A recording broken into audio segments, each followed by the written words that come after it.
Hello friends, how are you. मुझे उम्मीद है कि आप सभी लोग मस्त होंगे, स्वस्थ होंगे और तंदुरुस्त होंगे। अगला एग्ज़ाम जो है आप लोगों का आर ओ का एग्ज़ाम है, उसके लिए जो है आप लोगों को अग्रिम बधाइयाँ। आज इतिहास का एक रिवीजन कराने की कोशिश है कि एक वीडियो में जो है अधिक से अधिक तथ्यों को समाहित कर सकूं। बाकी जो है सब्जेक्ट वाइज अलग अलग टॉपिक्स पे अलग अलग वीडियो बन रही है। ये एक रिवीजन के लिए, जिसमें से जितने भी फैक्ट्स आपको बताऊंगा उसमें से लगभग इतिहास के जितने भी प्रश्न आपके पेपरों में आते हैं उसके 80 to 90% जो है प्रश्न इस छोटी सी वीडियो से जो है आपके आने की पूरी संभावना रहेगी। मैं इस बात का दावा करता हूँ। आगे बढ़ने से पहले जो है आप लोगों से एक निवेदन करना चाहूँगा कि चैनल को एक सब्सक्राइब कर लीजिए, लाइक भी दे दीजिए एक, और अपने फ्रेंड्स को शेयर भी कर लीजिए, क्योंकि बहुत ही महत्वपूर्ण और लाभकारी वीडियो होने जा रही है। देखिए, भारतीय इतिहास आप लोगों को पता है कि 3 भागों में बटा हुआ है: प्राचीन भारत, मध्यकालीन भारत और आधुनिक भारत। प्राचीन भारत की बात करें तो प्राचीन भारत का टेन्योर जो है बहुत लंबा है। 26 लाख ईसा पूर्व से लेकर के 1206 ईस्वी तक का जो इतिहास है वह सारा का सारा प्राचीन भारत इतिहास के अंतर्गत आता है। तो उसी में पहले वहीं से शुरू करते हैं, फिर मध्यकालीन भारत की बात करेंगे, फिर आधुनिक भारत की बात भी करेंगे। तो जो है बहुत लंबा पीरियड जो है लगभग 26 लाख साल का, लगभग 26 लाख, 25 लाख, मैं कहूँगा 90,000 साल का जो इतिहास है वो स्टोन एज के अंतर्गत आता है। पूरा का पूरा इतिहास 2 भागों में बटा हुआ है, जो है प्रस्तर काल और धातु काल। प्रस्तर काल को ही पाषाण काल या स्टोन एज कहते हैं। उस स्टोन एज में जो है मनुष्य पढ़ा लिखा नहीं था और उसकी लिपि आज कोई लिख करके नहीं गया, और इसी वजह से जो है उसे प्राग इतिहास के नाम से भी जाना जाता है।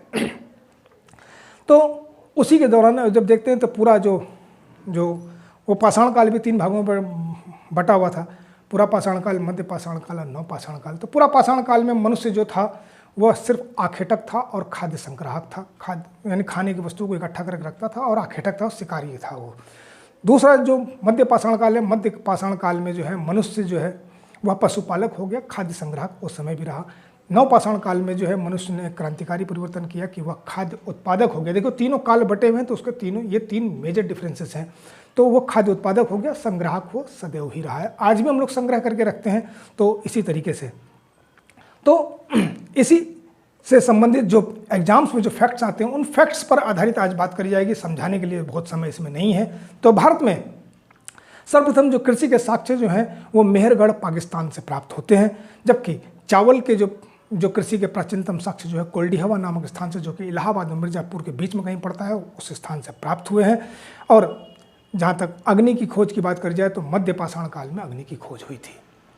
मध्य पाषाण काल पहिए का आविष्कार यानी चाक, आप कह सकते हैं कुम्हार का जो चाक था या पहिया जो था वह नव पाषाण काल की खोज रही है। मनुष्य ने ये सारी चीज़ें खोजी थी। पहिए की बात करूँगा तो पहिया खोज नहीं था, पहिया आविष्कार था।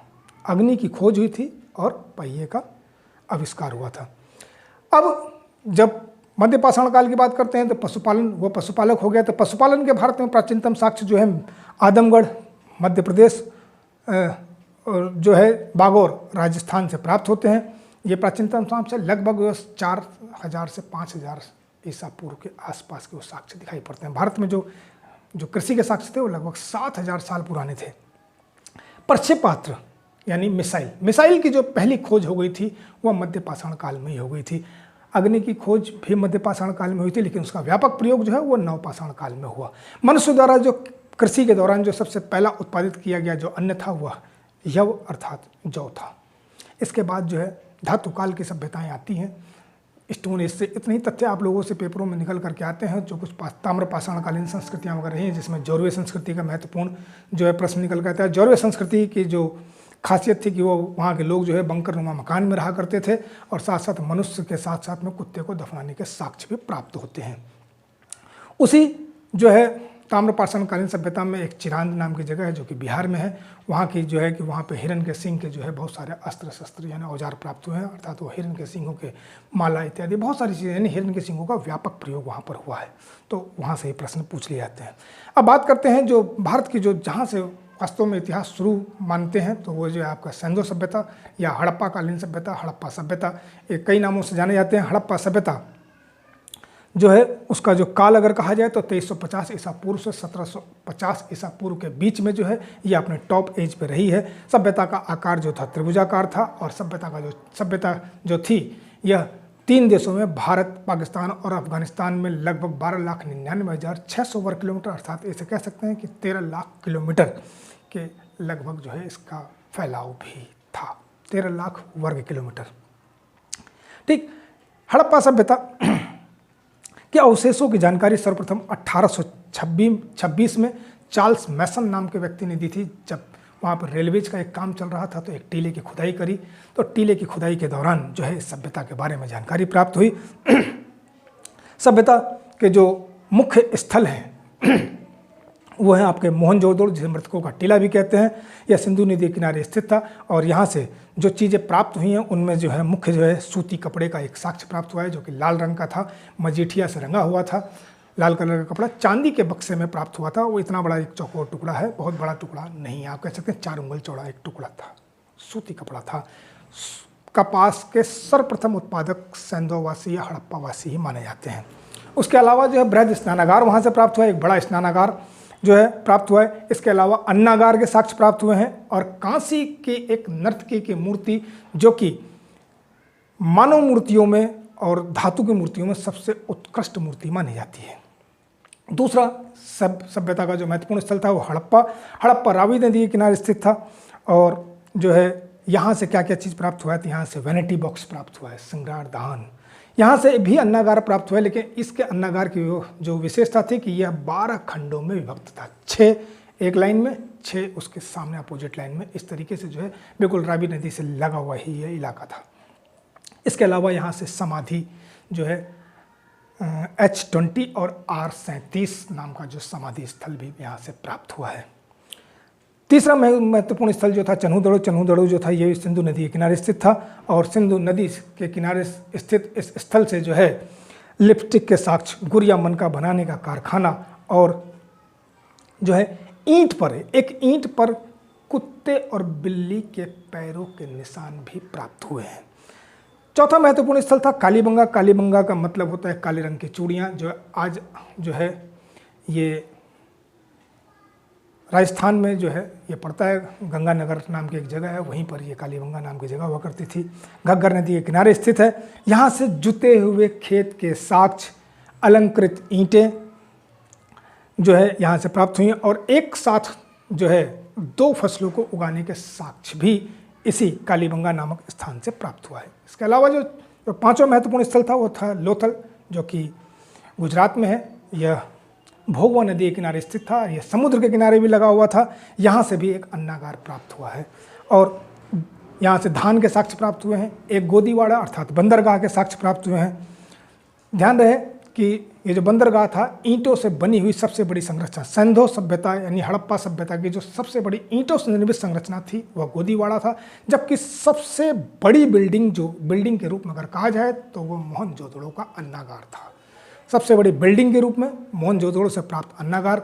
और ध्यान रहे कि पूरे सिंधु सभ्यता के 3 ही स्थल से लोथल, हड़प्पा और मोहनजोदड़ो, इन 3 जगहों से अन्नागार के साक्ष्य प्राप्त हुए हैं। अन्य किसी स्थल से अन्नागार के साक्ष्य प्राप्त नहीं हुए हैं। गुजरात का एक स्थल है सुरकोटड़ा जो है यहाँ से घोड़े की अस्थियों के साक्ष्य प्राप्त हुए हैं। हालांकि सिंधुवासी घोड़े से परिचित नहीं थे, लेकिन इस घोड़े की हड्डियों के जो है परवर्ती सिंधु सभ्यता के जो है वो साक्ष्य प्राप्त हुए, लेकिन उसी स्थल से प्राप्त हुए तो उसको भी उसमें काउंट किया जाता है। पंजाब का एक स्थल है रोपड़, जिसे रूपनगर के नाम से भी जाना जाता है। यह सतलज नदी के किनारे स्थित है। यहाँ से उत्तम किस्म के जौ और मनुष्य के साथ जो है कुत्ते को दफनाए जाने का साक्ष्य यहाँ से प्राप्त हुआ है। यह विशेषता बुर्जा होम संस्कृति की हुआ करती थी, लेकिन पालतू कुत्ता। इसके अलावा जो है गुजरात का एक स्थल है जो कि रंगपुर जो है भादर नदी के किनारे स्थित हुआ करता था। यहाँ से धान की भुस्सी प्राप्त हुई है। अब देखिए सिंधु सभ्यता के 2 स्थलों से धान के साक्ष्य प्राप्त हुए हैं, लोथल और रंगपुर। अगर मान लीजिए कि दोनों ही ऑप्शन में आ जाएं तो आंसर उसका लोथल ही सही होगा, क्योंकि लोथल से धान के साक्ष्य प्राप्त हुए हैं, रंगपुर से धान की भूसी प्राप्त हुई है, धान नहीं हुआ है। लेकिन अगर दोनों अलग अलग हैं, अगर लोथल नहीं है रंगपुर है तो रंगपुर सही होगा, और अगर रंगपुर नहीं है तो लोथल सही होगा। इस तरीके से जो है आप लोगों का आप आंसर सही कर सकते हैं। अब देखिए तथ्यों पर निकल करके आते हैं। तो मैंने आपको पहले ही बताया कि कपास उगाने की शुरुआत सिंधु सभ्यता के लोगों ने ही की थी, और ध्यान रखें कि सिंधु सभ्यता से जो है हाथी और घोड़े के जो साक्ष्य हैं वो मिले तो हैं, लेकिन वह प्रमाणिक नहीं है। सिंधु सभ्यता के लोग जो है तांबा जो है राजस्थान के खेतड़ी नामक स्थान से प्राप्त किया करते थे। ध्यान रहे कि मिट्टी के एक बर्तन पर जो है सूती कपड़े का जो है सूती कपड़े की छाप प्राप्त हुई है। सूती कपड़ा नहीं प्राप्त हुआ, सूती कपड़े की एक छाप प्राप्त हुई है, जो कि आलमगीरपुर मेरठ से प्राप्त हुई है। शिलाजीत का जो है आयात यह हिमालय क्षेत्र से किया करते थे। सिंधु सभ्यता का जो समाज था वह मात्र सत्तात्मक समाज हुआ करता था। इसके अलावा जो है सिंधु सभ्यता एक नगरीकृत जो था ये सभ्यता थी, नगरीय सभ्यता थी, और यहाँ की सड़कें जो हैं एक दूसरे को समकोण पर काटा करती थी। हवाई सर्वेक्षण से जब हम देखते हैं तो सिंधु सभ्यता जो है जब जो पूरा उसका खुदाई के दौरान, खुदाई के बाद जब देखा जाता है तो पूरा शहर जो था, नगर, वह आयताकार खंडों में विभक्त है। सिंधु सभ्यता के जो लोग थे वो जो है दीवारों की जो जुड़ाई किया करते थे, पक्की ईंटों से मकान बनाते थे। कच्ची ईंटों के मकान भी मिलते हैं, ईंट बनाने के कारखाने यानी जो भट्टे होते हैं वो भी शहर के बाहर की तरफ से प्राप्त हुए हैं, और लगभग सभी जगहों से पक्की ईंटों के मकान प्राप्त हुए हैं, कच्ची ईंटों के मकान भी थे। सिंधु सभ्यता के जो लोग थे वो ईंटों की जो जुड़ाई किया करते थे वो इंग्लिश बांड विधि से किया करते थे। इसके अलावा जो है मोहनजोदड़ो से एक जो है पशुपति की मुद्रा प्राप्त हुई है, मोहनजोदड़ो से, वो थोड़ी सी खंडित भी है। मुद्रा पर जो है एक योगिनुमा आकृति बनी हुई है मनुष्य की, और उसके चारों ओर जो है वो 4 जानवर जो है दिखाई पड़ते हैं, जिसमें हाथी, बाघ, गैंडा और भैंसा के चित्र अंकित हैं। सिंधुवासी शेर से परिचित नहीं थे। फाख्ता सिंधुवासियों का सबसे पवित्र पक्षी हुआ करता था। काली बंगा और लोथल ये 2 ऐसे स्थल से जहाँ से अग्नि वेदिकाएं यानी हवन कुंड टाइप का कुछ प्राप्त हुआ है। जो कालीबंगा से जो एक साथ 2 फसलें उगाने के जो साक्ष्य प्राप्त हुए हैं, उन साक्ष्यों में जो है गेहूं और चना एक साथ बोए जाने के जो है साक्ष्य प्राप्त हुए हैं। सिंधु सभ्यता के लोग कई प्रकार के जो है तोल के लिए जो कई प्रकार के बाटों का प्रयोग किया करते थे, और सर्वाधिक प्रचलित जो बाट हुआ करते थे वो घनाकार आकृति के हुआ करते थे, जो कि भूरे चर्ट पत्थरों से मिल जो है बने हुए होते थे। बाट 16 के गुणक में होते थे। लोथल से गोरिल्ला की मृण मूर्ति यानी मिट्टी की मूर्ति प्राप्त हुई है। पूरी हड़प्पा संस्कृति के किसी भी स्थल से जूते के साक्ष्य प्राप्त नहीं हुए। किसी मूर्ति में भी किसी को जूते, चप्पल इत्यादि पहने हुए नहीं दिखाया गया, अर्थात संभवतः ये लोग जूते नहीं पहनते थे। आलमगीरपुर मेरठ से जो है एक रीछ यानी भालू की मृण मूर्ति प्राप्त हुई है। सिंधु सभ्यता के जो है ये जो सिंधु सभ्यता से जो प्रश्न पूछे जाते हैं जनरली ये इसी फैक्ट के आधारित होते हैं कि कौन सी चीज़ कहाँ से प्राप्त हुई है। सिंधु सभ्यता के पतन के बारे में जो कहा जाता है, सिंधु सभ्यता के पतन कैसे हुआ, तो विद्वानों को उसमें अनेक मत मिलते हैं, जिसमें गार्डन चाइल्ड, व्हीलर जो है सभ्यता के पतन का कारण जो है विदेशी आक्रमण को मानते हैं, जबकि मार्शल प्रशासनिक शिथिलता को, और आर्नल्ड स्टाइल जलवायु परिवर्तन को, तथा मैके और मार्शल जो कहते हैं कि बाढ़ के कारण से सभ्यता पतित हो गई, अर्थात नष्ट हो गई। सभ्यता कभी नष्ट नहीं होती है, वो आगे किसी चीज़ में दूसरी सभ्यता मर जाएगी। इसके बाद दूसरी सभ्यता थी वैदिक सभ्यता। वैदिक सभ्यता जो थी यह 1500 ईसा पूर्व से लेकर के 600 ईसा पूर्व तक का इसका काल आता है, और यह पूरा वैदिक सभ्यता का यानी वैदिक जो काल था यह 2 खंडों में ऋग्वैदिक काल और उत्तर वैदिक काल में बटा हुआ है।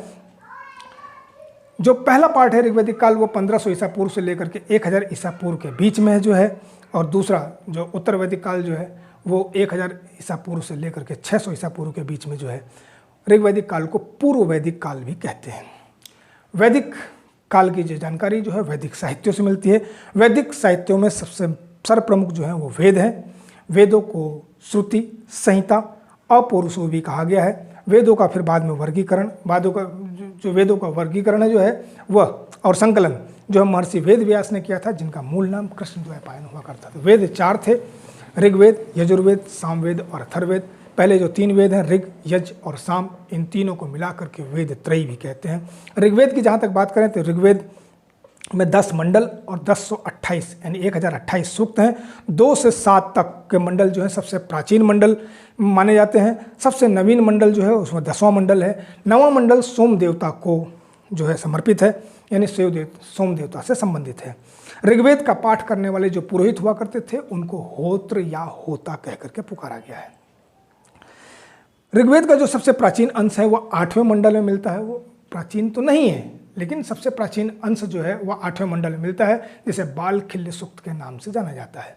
दूसरा वेद है यजुर्वेद। यजुर्वेद जो है यह गद्य और पद दोनों में लिखा गया है। यजुर्वेद के मंत्रों के जो पुरोहित हुआ करते थे उनको अध्वर्यु कह करके पुकारा गया है। तीसरा वेद है महत्वपूर्ण वेद जो है वह है सामवेद। सामवेद ऐसा वेद जो गाया जाता था, इसी को सामवेद कहा जाता था। सामवेद के मंत्रों का उच्चारण करने वाले पुरोहितों को उद्गाता कहा जाता था। और सामवेद में जो है कुल मंत्र जो है वह 1810 मंत्र हैं, जिनमें से 75 मंत्र ही जो हैं वह मौलिक हैं, बाकी सब ऋग्वेद से ही लिए गए हैं। संगीत के 7 सुरों का वर्णन जो है सर्वप्रथम सामवेद में ही मिलता है, इसलिए सामवेद को संगीत की जननी भी कहा जाता है। जहाँ तक अथर्ववेद की बात है तो सबसे आखिरी वेद जो है वह अथर्ववेद है। अथर्ववेद में 20 अध्याय और 731 सूक्त हैं। इसके मंत्रों का जो पुरोहित है वह ब्रह्म अर्थात ब्रह्मा कहलाता था। इसमें अथर्ववेद में जो है इसमें रोग निवारक मंत्र, जादू टोना से संबंधित मंत्र, विवाह के गीत, कृषकों और व्यापारियों के आशीर्वाद सूचक मंत्र भी मिलते हैं। अथर्ववेद को सर्वश्रेष्ठ वेद भी कह देते हैं क्योंकि यह जो पहले वाले वेद त्रयी हैं उन तीनों का सार है। वैदिक ग्रंथों की अगर बात करें तो वैदिक ग्रंथों में सबसे महत्वपूर्ण जो ग्रंथ है वो शतपथ ब्राह्मण है, क्योंकि वैदिक ग्रंथों में जो है आपके कौन कौन से आते हैं तो वेद हो गए, ब्राह्मण ग्रंथ हो गए, अरण्यक ग्रंथ हो गए और उसके बाद वेदांत अर्थात उन्हें उपनिषद भी कहते हैं। उपनिषदों की जो है महत्व जो कुल संख्या जो है वह वैसे तो 108 है, लेकिन मुख्य जो उपनिषद जो है वह 13 ही माने जाते हैं। वैदिक सभ्यता की अगर बात करें तो वैदिक सभ्यता के जो जनक थे वो आर्य थे। आर्य का मतलब होता है श्रेष्ठ। आर्यों के मूल निवास के संबंध में विद्वानों में काफ़ी मतभेद मिलते हैं। जहाँ इस संबंध में जो है बाल गंगाधर तिलक कहते हैं कि आर्य उत्तरी ध्रुव के निवासी थे। दयानंद सरस्वती कहते हैं कि यह तिब्बत से आए थे। पी गाइल्स जो हैं वो हंगरी से उसको मानते हैं, जबकि मैक्स मुलर का मत था कि जो है आर्य मध्य एशिया से आए थे और यही मत सर्वाधिक सर्वमान्य मत माना जाता है। आर्य जब भारत में आए तो भारत में सर्वप्रथम इन्होंने अपना निवास सप्त सिंधु प्रदेश को ही चुना। सप्त सिंधु प्रदेश का मतलब जो सिंधु नदी की जो सहायक नदियाँ थी, इसी प्रदेश में जो है आर्यंस पहले आकर के बसे थे, फिर धीरे धीरे आकर के जिन्होंने अपने उसको क्षेत्र का विस्तार किया। तो जो सप्त सिंधु प्रदेश की जो नदियाँ थी उनके जो है नाम ऋग्वेद में अलग अलग मिलते हैं। सतलज को सतुद्री कहकर पुकारा गया है, व्यास को विपाशा, चिनाव को अस्कनी, रावी को परसुनी और झेलम को वितस्ता नदी कहा जाता है। ये आर्यंस नाम है, यानी ऋग्वैदिक नाम है। ऋग्वेद में गंगा का केवल 1 बार और यमुना का 3 बार उल्लेख मिलता है, जबकि ऋग्वेद में उल्लेखित जो नदी सूक्त है, नदी सूक्त में इन दोनों नदियों का नाम नहीं है। ऋग्वेद का अगर हम जब अवलोकन करते हैं तो उसमें सर्वाधिक महत्वपूर्ण नदी जो थी वो सिंधु नदी ही थी, लेकिन ऋग्वैदिक आर्यों की जो सबसे पवित्र नदी जो थी वह सरस्वती नदी थी। उसे नदी तमा कह करके पुकारा गया है। ऋग्वैदिक आर्य जो है हिमालय से परिचित थे, क्योंकि जो है उसमें एक जगह लिखा गया है कि हिमालय के मुजवंत नाम की चोटी से आर्य सोम नामक वनस्पति प्राप्त किया करते थे, जिससे कि सोमरस बनाया जाता था। ऋग्वैदिक काल में जो है गुप्तचरों को स्पस, दुर्ग की रक्षा करने वाले को पुरब कह करके पुकारा गया है। पर ऋग्वैदिक कालीन परिवार का जो मुखिया था वह कुलप कहलाता था। आर्यों की जो सबसे प्राचीन संस्था हुआ करती थी वह विदत हुआ करती थी। स्वैच्छिक कर का उल्लेख मिलता है, यानी करों का नियमितीकरण नहीं था, कोई फिक्स टैक्स इत्यादि नहीं हुआ करते थे। कर को बलि कहा गया है। बलि का बंटवारा राजा और उसके अनुयायियों के बीच में करने वाला एक अधिकारी भी नियुक्त हुआ करता था, जिसे भागदुध नाम का अधिकारी कहा जाता था। राज्य का आधार जो था यानी राष्ट्र या राज्य का जो आधार था वो जन था। जन में रहने वाले लोगों को विश्व कहा जाता था। ऋग्वेद में जन शब्द का उल्लेख 275 बार और विश्व शब्द का उल्लेख 170 बार हुआ है। समाज की जो सबसे छोटी इकाई थी वो कुल अथवा परिवार हुआ करती थी। ऋग्वेद के 10वें मंडल के पुरुष सूक्त में जो है शूद्र नामक शब्द का सर्वप्रथम उल्लेख मिलता है। ऋग्वेद के 10वें मंडल में एक जगह कहा गया है, जो पुरुष सूक्त में कहा गया है कि ब्राह्मण की उत्पत्ति जो है मुख से, क्षत्रिय की उत्पत्ति भुजाओं से, वैश्य की उत्पत्ति जंघा से और शूद्र की उत्पत्ति पैरों से हुई है। अर्थात 4 वर्णों की स्थापना का सर्वप्रथम साक्ष्य जो है ऋग्वेद के 10वें मंडल से मिलता है और वो भी पुरुष सूक्त में मिलता है। ऋग्वैदिक काल में नारी की दशा जो थी वह सम्मानजनक थी। बाल विवाह, बहुविवाह और सती प्रथा का कोई उल्लेख नहीं मिलता है। आजीवन अविवाहित रहने वाली महिलाओं को जो है या लड़कियों को आप कह सकते हैं अमाजू कह करके पुकारा जाता था। आर्य नमक और मछली से परिचित नहीं थे, इसका प्रयोग भी यह नहीं करते थे। ऋग्वैदिक आर्यों का मुख्य व्यवसाय यानी ऋग्वैदिक काल का जो मुख्य व्यवसाय था वह पशुपालन था। ऋग्वैदिक कालीन जो सभ्यता थी वह एक ग्रामीण सभ्यता थी। राज्य का स्वरूप राजतंत्रात्मक हुआ करता था। ऋग्वेद में हल को लांगल कहा गया है। जो है जुते हुए खेतों को उर्वरा और खाद के लिए, गोबर की खाद के लिए करीश नामक शब्द का प्रयोग हुआ है। करीश नामक शब्द का प्रयोग हुआ है। ठीक, ऋग्वेद में कहीं पर भी कपास का कोई उल्लेख नहीं मिलता है। ऋग्वेद में उल्लेखित हिरण्य शब्द का अर्थ है सोना, और जो था सोने का जो आभूषण हुआ करते थे ना, गोल्ड की जो ज्वेलरी थी, उनको निष्क कह करके पुकारा गया है। व्यापारियों को पणि और वणिक कह करके उसमें बताया गया है। और ऋग्वैदिक काल के सबसे महत्वपूर्ण देवता जो थे वो इंद्र थे। ऋग्वेद में इंद्र का जो है 250 सूक्तों में वर्णन मिलता है। इंद्र को पुरंदर और वर्षा का देवता भी कह करके पुकारा गया है। ऋग्वैदिक कालीन देवताओं में सबसे प्राचीन देवता जो थे वो थे द्यौ। द्यौ का मतलब होता है आकाश। द्यौ का मतलब क्या होता है? आकाश। ऋग्वेद में एक जो प्रसिद्ध युद्ध का भी उल्लेख मिलता है उसे दशराग युद्ध कहते हैं, जो कि परशुनी अर्थात रावी नदी के तट पर लड़ा गया था। दशराग युद्ध में भरत वंश के राजा सुदास हुआ करते थे और 10 राजाओं का एक ग्रुप था, उसके बीच में लड़ा गया था। उस युद्ध में सुदास की विजय हुई थी। ऋग्वैदिक समाज जो था वह पितृसत्तात्मक समाज था, जबकि इसके विपरीत हड़प्पाकालीन जो समाज था वह मात्र सत्तात्मक समाज हुआ करता था। ऋग्वैदिक आर्य मांसाहारी और शाकाहारी दोनों ही प्रकार के हुआ करते थे। ऋग्वेद में अनाज के रूप में केवल यव एवं धान्य शब्द का उल्लेख मिलता है। ऋग्वेद में रोटी, नमक, मछली का उल्लेख नहीं मिलता है। संभवतः ऋग्वैदिक आर्य रोटी से भी परिचित नहीं थे। ऋग्वैदिक आर्यों का सबसे महत्वपूर्ण पशु जो था वह थी गाय, तत्पश्चात घोड़ा और बैल थे। सबसे महत्वपूर्ण पशु गाय थी। आए घोड़े से थे, लेकिन महत्वपूर्ण पशु गाय था, क्योंकि यह धन के रूप में संपत्ति का जो है मानक माना जाता था और इसी से उनकी रिचनेस फील हुआ करती थी। ऋग्वेद में गायों को अधन्या या अगध्या भी कह करके पुकारा गया। इसे अष्टकर्णी भी कहा गया है। यह विनिमय का साधन थी, यानी ऋग्वैदिक काल में विनिमय का साधन गाय थी। ऋग्वेद में हल से बने हुए मेड़ जो होती थी, हल जब चलता है तो दोनों तरफ एक मेड़ सी बन जाती है, उस मेड़ को सीता कह करके पुकारा गया है। धातु का काम करने वाले को करमार और कढ़ाई के कार्य को पेशकारी कह करके पुकारा करते थे, और पेशकारी का काम मुख्यतः स्त्रियां ही किया करती थी।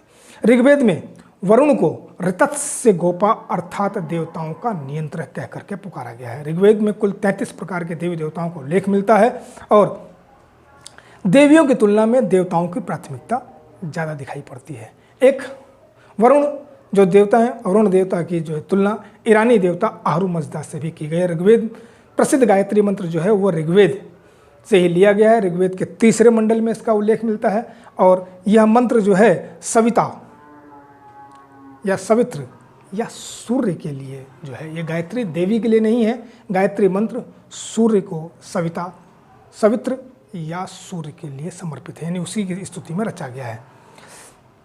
ऋग्वेद में अग्नि को अतिथि कह करके पुकारा गया है। अग्नि की स्तुति जो है 200 सूक्तों में की गई है, और इन्हें मनुष्य और देवताओं के बीच का संदेश वाहक कह करके पुकारा गया है। आर्यों ने सबसे पहले अग्नि को, फिर वरुण को और फिर इंद्र को अपना महत्वपूर्ण देवता माना, लेकिन सबसे महत्वपूर्ण बाद में इंद्र ही हो गया। बाद में इसके बाद जो है जो ब्राह्मण ग्रंथ आते हैं, ब्राह्मण ग्रंथ अधिकतर जो है गद्य में लिखे गए हैं। ऋग्वेद के जो ब्राह्मण ग्रंथ हैं वह ऐत्रेय और कौशिकी, यजुर्वेद का जो ब्राह्मण ग्रंथ है वो शतपथ ब्राह्मण, सामवेद का जो है वो पंचविश ब्राह्मण और अथर्ववेद का जो ब्राह्मण है, महत्वपूर्ण ब्राह्मण ग्रंथ है, वो है गोपथ ब्राह्मण। वेदों का अंतिम भाग जो होता है उसे वेदांत या उपनिषद कह करके पुकारते हैं। वे जो है इनकी संख्या, वैसे तो उपनिषदों की संख्या 108 मानी गई है, लेकिन ज्ञात जो उपनिषद हैं वह 13 ही हैं महत्वपूर्ण। वेदों को ठीक ढंग से समझने के लिए वेदांगों की रचना की गई। वेदांगों की संख्या 6 है। अब ये देखिए, ये वैदिक साहित्य नहीं है, अब तक वैदिक साहित्य अब खत्म हो गया। वैदिक साहित्यों को ठीक, यानी वेदों को ठीक प्रकार से समझने के लिए वेदांगों की रचना की गई। वेदांगों की जो संख्या है वो 6 है। शिक्षा, कल्प, व्याकरण, निरुक्त, छंद और ज्योतिष। अब जो इसकी जो डिटेल्ड वीडियो है उसके अंदर आप ये सारी चीज़ जान सकते हैं कि वहाँ पर क्या क्या चीज़ें हैं। व्याकरण में सबसे पुरानी पुस्तक जो है पाणिनि की जो है अष्टाध्यायी जो है। छंद शास्त्र में पिंगल का, छंद में जो है पिंगल का छंद शास्त्र सबसे प्राचीन माना जाता है। तो अब आप देखिए, जो हमारा राष्ट्रीय आदर्श वाक्य है सत्यमेव जयते, सत्यमेव जयते, मुंडक उपनिषद अर्थात मुंडको उपनिषद से लिया गया है। इसके बाद बारी शुरू होती है उत्तर वैदिक काल की। उत्तर वैदिक कालीन जो राज्य का जो स्वरूप था वो भी राजतंत्रात्मक ही था। राजा की उत्पत्ति का सिद्धांत प्रस्तुत करने वाला पहला ग्रंथ मैत्रेय ब्राह्मण था, यानी मैत्रेय ब्राह्मण में ही सबसे पहले राजा की उत्पत्ति का सिद्धांत बताया गया है। राजा के राज्याभिषेक के समय होने वाला जो यज्ञ कहलाता था वो राजसूय यज्ञ कहलाता था। राज्याभिषेक में 17 प्रकार के जल का प्रयोग किया जाता था। करों की नियमित व्यवस्था का उल्लेख उत्तर वैदिक काल से मिलना शुरू हो जाता है और उत्तर वैदिक काल में कर का सर्वाधिक भार जो था वह वैश्य वर्ण के ऊपर हुआ करता था। आय व्यय का लेखा जोखा रखने वाले, जिसे आप आजकल ऑडिटर वगैरह कह करके पुकारते हैं, या लेखा जो कर्मी जो होते हैं उसका एक विभाग हुआ करता था, उसका लेखा जोखा रखने वाले व्यक्ति को अक्षवाप कह करके पुकारा जाता है। अथर्ववेद में सभा और समिति को जो है प्रजापति की 2 पुत्रियां कह करके पुकारा गया है। उत्तर वैदिक काल में देखिए, अब उत्तर वैदिक काल का जो अंतिम चरण था वहाँ पर शूद्रों को यज्ञोपवीत संस्कार का अधिकार प्राप्त नहीं था। उससे पहले तक तो था। शतपथ ब्राह्मण में भी इसका उल्लेख मिलता है कि इनको था, लेकिन बाद में जो है यह अधिकार जो है इनसे ले लिया गया। ठीक, वह प्रथम ग्रंथ जिसमें चारों वर्णों के कर्मों का वर्णन, चारों जो वर्ण है ब्राह्मण, क्षत्रिय, वैश्य और शूद्र, इनके कर्मों का वर्णन सबसे पहले जो है मैत्रेय ब्राह्मण में ही मिलता है। गोत्र परंपरा की शुरुआत जो है उत्तर वैदिक काल में हुई थी। 4 आश्रमों की परिकल्पना भी की गई है। 4 आश्रम कौन कौन से तो आप लोगों को मालूम ही है।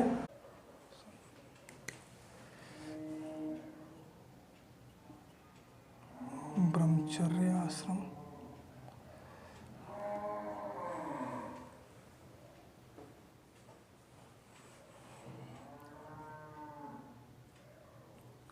गृहस्थ आश्रम, वानप्रस्थ, ठीक, सॉरी ध्यान नहीं आ रहा था। तीसरा जो वानप्रस्थ आश्रम और चौथा संन्यास आश्रम। इन चारों आश्रमों में सबसे बेहतरीन आश्रम जो है गृहस्थ आश्रम को ही माना जाता है, जो है ये 25-25 साल के उसमें टेन्योर में बटे हुए थे। ये चारों आश्रमों का सर्वप्रथम वर्णन जो है जाबाल उपनिषद में मिलता है। इसे कुल मिलाकर जाबाल और धन उपनिषद कर दिया तो जाबालोपनिषद कहलाता है। उत्तर वैदिक काल में स्त्रियों का उपनयन संस्कार बंद किया गया, अर्थात ऋग्वैदिक काल में उपनयन संस्कार स्त्रियों का भी होता था। पुरुष और स्त्रियों बिल्कुल एकदम समान अवस्था में थे, लेकिन उत्तर वैदिक काल से धीरे धीरे जो है स्त्रियों की स्थिति धीरे धीरे निम्न होनी शुरू हो गई।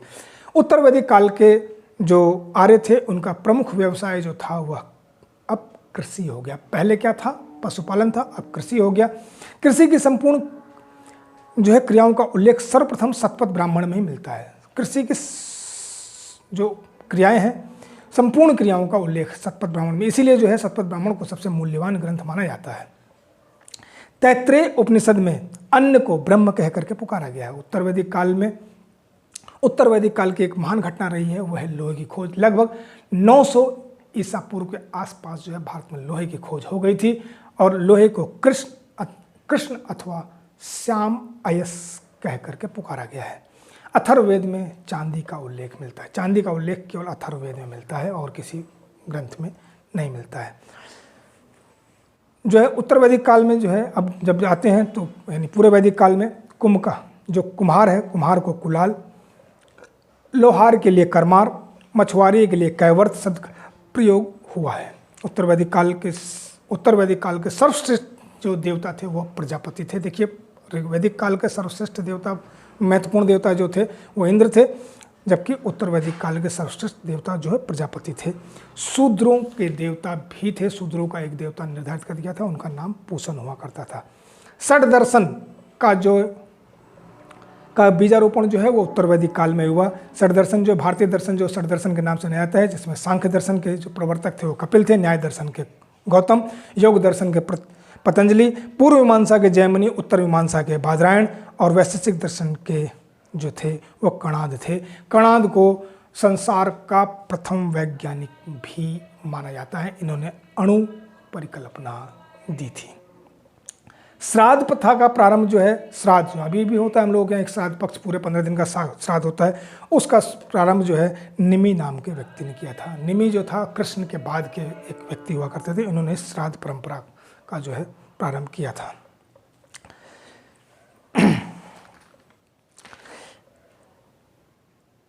उत्तर वैदिक काल में जो है पंच महायज्ञों का उल्लेख मिलता है, जिसका अनुष्ठान जो है गृहस्थ लोग किया करते थे। यह थे ब्रह्म यज्ञ, देव यज्ञ, पितृयज्ञ, मनुष्य यज्ञ और भूत यज्ञ। 5 प्रकार के जो है यज्ञ हुआ करते थे। इसके अलावा जो है उस समय संस्कारों की बात हुई तो मान्य संस्कारों की संख्या जो थी वह 16 थी। इसके अलावा जो है इसी काल में जो है मनुष्य के लिए 4 पुरुषार्थों की बात करी गई। धर्म, अर्थ, काम और मोक्ष, यह 4 मनुष्य के पुरुषार्थ माने जाते थे। उत्तर वैदिक काल में जो है राजा के जो पदाधिकारी हुए थे, उनमें से उत्तर वैदिक काल में लगभग 12 पदाधिकारियों का उल्लेख मिलता है। सेनानी, पुरोहित, युवराज, इसके अलावा जो है महेशी, सूत, ग्रामणी, प्रतिहारी यानी द्वारपाल। ग्रामणी मतलब गांव का मुखिया, सूत का मतलब रथ हाँकने वाला, और जो है संग्रहिता कोषाध्यक्ष को कह करके पुकारा गया है। भागदूत कर वसूल करने वाला अधिकारी। अक्षवा पासे के खेल में राजा का सहयोगी हुआ करता था। पालागल नाम का जो है यह एक विदूषक हुआ करता था और राजा का मित्र हुआ करता था। और गोविकर्तन जो था यह पशुओं की देख रेख करने वाला अधिकारी हुआ करता था। उत्तर वैदिक काल में भी नियमित सेना का कोई उल्लेख नहीं मिलता है। व्यापारियों से लिए जाने वाला जो कर था उसे शुल्क कह करके पुकारा गया है। इसी समय में भी जो है एक द्विज शब्द की उत्पत्ति हुई। द्विज का मतलब होता है दूसरी बार जन्म। द्विज के अंदर केवल 3 ही वर्ण आया करते थे, ब्राह्मण, क्षत्रिय और वैश्य। इनको ही द्विज कह करके पुकारा पड़ता था। और द्विज बनने के लिए जो है यज्ञोपवीत संस्कार उस समय हुआ करता था। शूद्र जो था उसका कार्य जो था 3 वर्णों की सेवा करना हुआ करता था। वही उपनयन संस्कार का मतलब होता है दोबारा जन्म लेना। शतपथ ब्राह्मण में जो है शूद्रों को भी यज्ञ करने का अधिकार प्राप्त था। देखिए, अन्य किसी ग्रंथ में तो नहीं, लेकिन शतपथ ब्राह्मण जो है शूद्रों को भी जो है यज्ञ करने का अधिकार देता था। उत्तर वैदिक काल में वर्ण व्यवस्था जो थी वह अभी भी कर्म मूलक ही थी। देखिए, ऋग्वैदिक काल में भी और उत्तर वैदिक काल, यानी जब तक पूरा वैदिक काल था, वैदिक काल में जो वर्ण व्यवस्था थी वह कर्म मूलक थी, जन्म मूलक नहीं थी। उसके पश्चात जब बिल्कुल उत्तर वैदिक काल का अंतिम चरण होता है तो वहाँ सूत्र ग्रंथ आते हैं, तो उसे सूत्र काल भी कह करके पुकारा जाता है।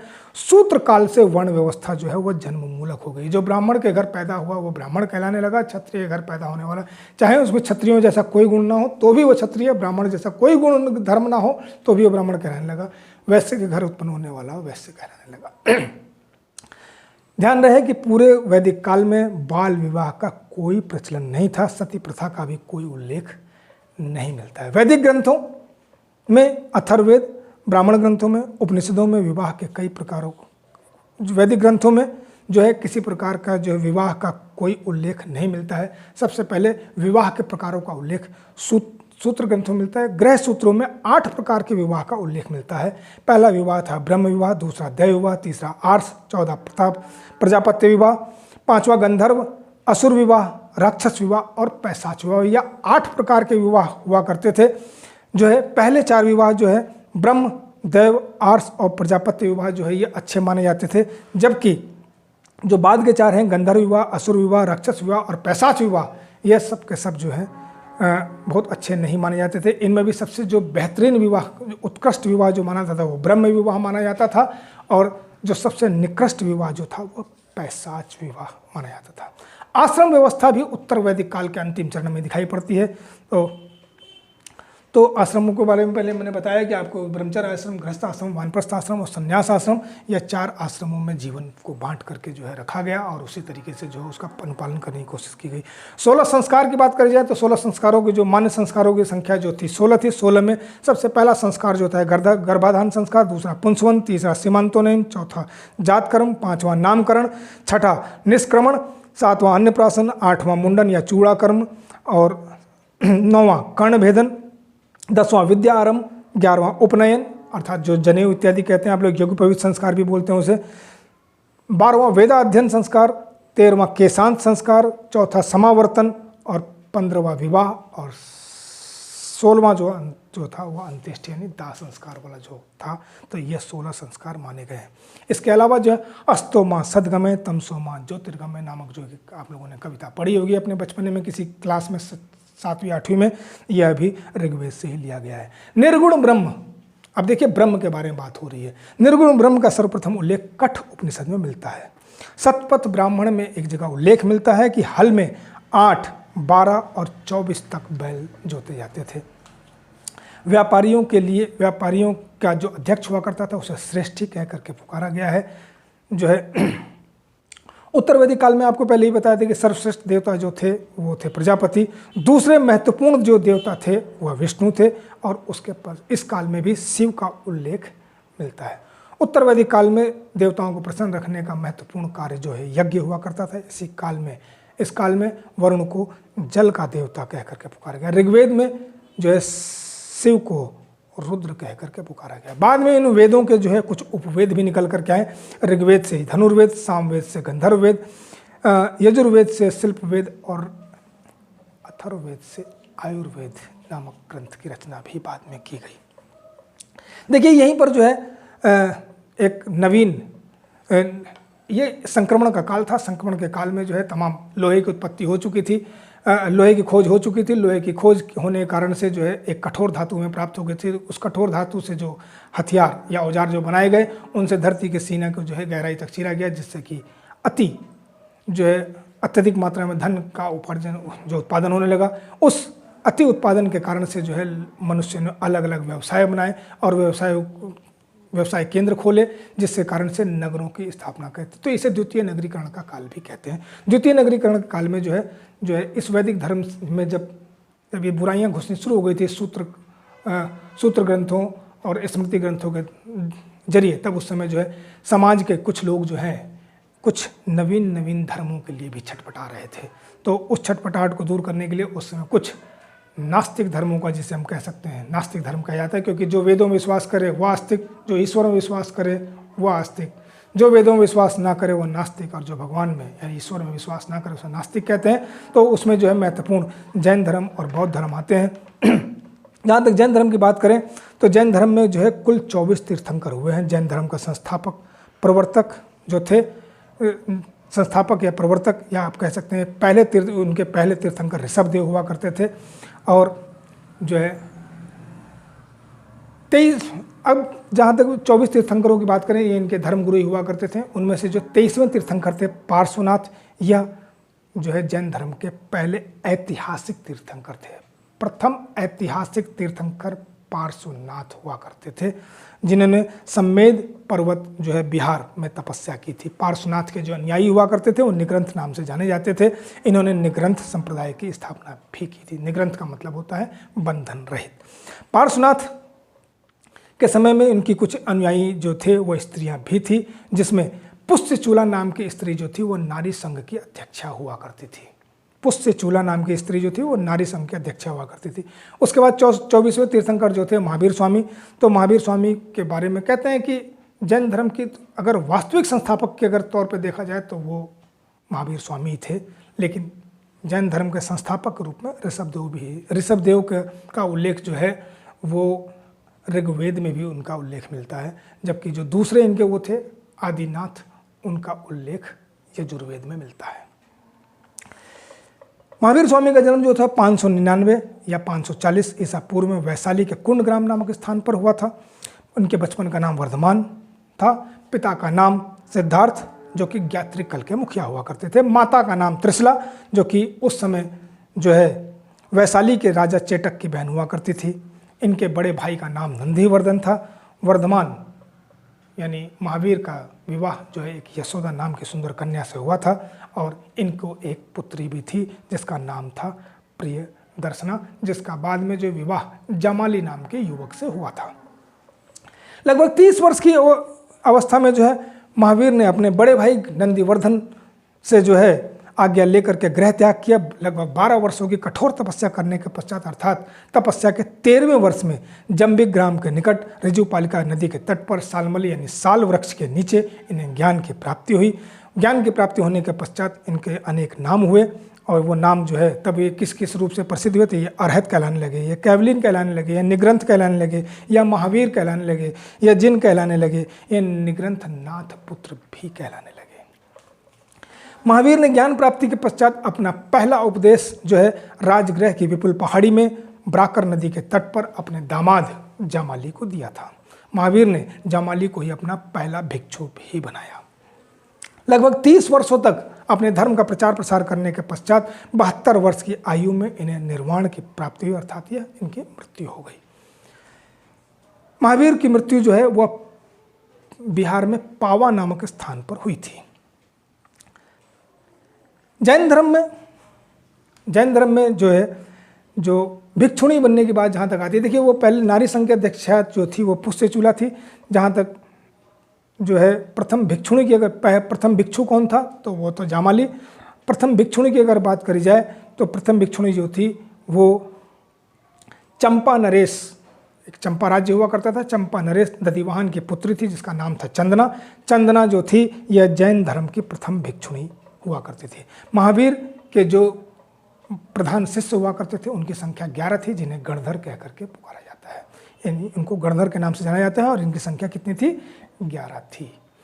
जैन धर्म जो है, जैन धर्म के जो सिद्धांत हैं वो जो है उनको कई नामों से जाना जाता है, या स्यादवाद, अनेकवाद, अनेकांतवाद, सप्तभंगी ने अनेकात्मवादी, कर्मवादी, इनके सिद्धांतों को कह करके पुकारा गया। जैन धर्म पुनर्जन्म में विश्वास करता था लेकिन वेदों में विश्वास नहीं करता था। जैन धर्म के त्रिरत्न जो है, 3 रत्न सम्यक दर्शन, सम्यक ज्ञान और सम्यक आचार हैं। यानी जो त्रिरत्न की जो परिकल्पना है वो जैन धर्म में ही है, बौद्ध धर्म में त्रिरत्न नहीं होते हैं। जैन धर्म का जो संघ था जैन संघ का प्रथम विच्छेदक भी जामाली था। देखिए पहला भिक्षु भी वही था और पहला विच्छेदक भी जामाली हुआ। जैन धर्म कालांतर में जो है वो 2 संप्रदायों में, श्वेतांबर और दिगंबर में बट गया। श्वेतांबर संप्रदाय के संस्थापक जो थे स्थूलभद्र थे, जबकि दिगंबर संप्रदाय के संस्थापक जो थे वो भद्रबाहु थे। जैन जो महावीर स्वामी की जो शिक्षाएं दी हुई थी, इनके जो ग्रंथ थे उन ग्रंथों का कलेक्शन करने के लिए जो है महावीर की मृत्यु के पश्चात, मृत्यु के लगभग 150 वर्षों के पश्चात जो है एक जैन संगीति का आयोजन किया गया, जिसे प्रथम बौद्ध संगीति कहा जाता है। और इसका आयोजन पाटलिपुत्र में किया गया था, जिसके अध्यक्ष स्थूलभद्र हुआ करते थे। फिर उसके पश्चात जो है कोशिश की गई कि जो है जैन ग्रंथों का संकलन कर लिया जाए, लेकिन उसमें ये शायद पूरी चीज़ नहीं हो पाई थी, लेकिन फिर भी 2-3 ग्रंथ उस समय लिखे गए होंगे, संकलित किए गए। दूसरी जैन संगीति एक साथ 2 जगहों पर हुई, आयोजित हुई। एक मथुरा में जिसकी अध्यक्षता आर्य स्कंदल ने की थी, दूसरी वल्लभी में जिसकी अध्यक्षता नागार्जुन सूर्य ने की थी। तो यह संगीति जो है, यह जैन संगीति जो है ये महावीर की मृत्यु के लगभग 840 वर्षों के पश्चात आयोजित की गई थी। तो इसे कैंसिल मान लिया गया क्योंकि इसमें विवाद उत्पन्न हो गया 2 जगहों पर जो है। तब तीसरी जैन संगीति हुई महावीर स्वामी की मृत्यु के लगभग 980 वर्ष के पश्चात जो है वो जो इसका आयोजन हुआ और इसकी अध्यक्षता जो है वो देवार्दिगण क्षमा श्रवण नाम के व्यक्ति ने की थी। इसी को दूसरी फिर बौद्ध संगीति माना जाता है। कहीं पर तीसरी मिल जाता है और लेकिन दूसरी भी यही थी। पहले वाली दो जो मथुरा और जो वल्लभी में हुई थी वो दोनों की दोनों फेल मान ली गई। यह वल्लभी में ही आयोजित हुई थी, वल्लभी गुजरात। इसी दूसरी अर्थात तीसरी जैन संगीति में ही, जिसके अध्यक्ष देवार्दिगण क्षमा श्रवण हुआ करते थे, इसमें जैन जितने भी साहित्य थे, समस्त जो ग्रंथ थे उनका संकलन किया गया। जैन साहित्यों में जो है जैन ग्रंथों को आगम कह करके पुकारा गया है। आगम यानी जितने भी जैन ग्रंथ हैं उनको आगम कह करके पुकारते हैं, जिसमें 12 अंग, 12 उपांग, 10 प्रकीर्ण, 6 छेद सूत्र, 1 नंदी सूत्र और 1 अन्योन्योद्वार और 4 जो है मूल सूत्र इसके अंदर हैं, जिनमें से प्रमुख जो ग्रंथ माने जाते हैं वो 12 अंग ही माने जाते हैं। आचरांग सूत्र में जैन भिक्षुओं के आचरण संबंधी नियम दिए हुए हैं, जबकि भगवती सूत्र में जो है महावीर स्वामी के जीवन और उनके क्रियाकलापों का वर्णन दिया गया है। इसी जो है भगवती सूत्र में जो है 16 महाजनपदों का भी उल्लेख मिलता है। जो है कल्प सूत्र नाम की जो ग्रंथ था उसके रचनाकार जो थे वो भद्रबाहु थे।